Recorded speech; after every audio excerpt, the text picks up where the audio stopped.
Leyenda. La sombra blanca de Manabí. La neblina se adueñaba de la carretera, envolviendo los faros del viejo camión en un manto blanco y húmedo. Don Pedro, el chofer, llevaba décadas recorriendo estas solitarias rutas de Manabí, pero esa noche sentía un escalofrío que no podía atribuir al frío nocturno. La radio siseaba una melodía fantasmal, interrumpida por la estática, y la única compañía que tenía era la sombra proyectada por el tablero en el parabrisas. De pronto, un destello blanco llamó su atención. Era una figura pequeña, casi transparente, que se movía a un costado de la carretera. Al principio pensó que era un reflejo de la luna en un charco, pero la figura se movió, acercándose al camión. Era una niña, vestida de blanco, con el cabello largo y oscuro que ondeaba al viento. Sus ojos, grandes y oscuros, parecían penetrar la oscuridad. Don Pedro frenó bruscamente, el corazón latiéndole con fuerza en el pecho.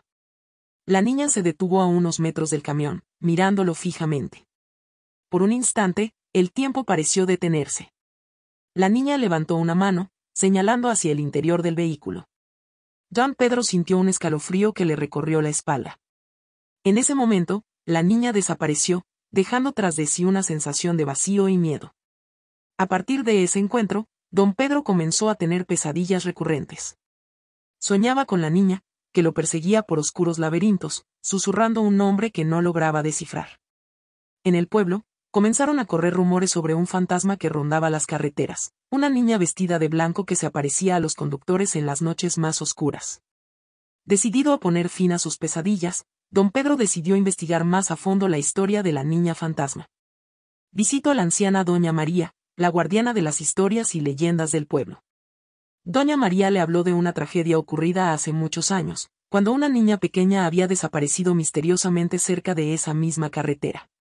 Algunos decían que había sido secuestrada, otros que se había perdido en el bosque. Pero nadie había encontrado su cuerpo. Según doña María, el espíritu de la niña vagaba por la carretera, buscando a su familia. Se decía que aquellos que la veían estaban destinados a sufrir una desgracia, o a convertirse en parte de su eterna búsqueda.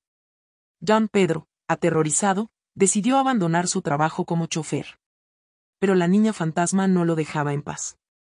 Comenzó a tener visiones de ella en su propia casa, en la oscuridad de la noche. La niña lo llamaba por su nombre, con una voz suave y dulce que se tornaba cada vez más insistente. Una noche, mientras dormía, don Pedro sintió una presencia en su habitación. Abrió los ojos y allí estaba ella, la niña fantasma, sentada al pie de su cama. Sus ojos brillaban intensamente en la oscuridad. La niña extendió su mano hacia él, y en ese momento, don Pedro despertó con un grito ahogado. A partir de ese día, don Pedro nunca volvió a ser el mismo.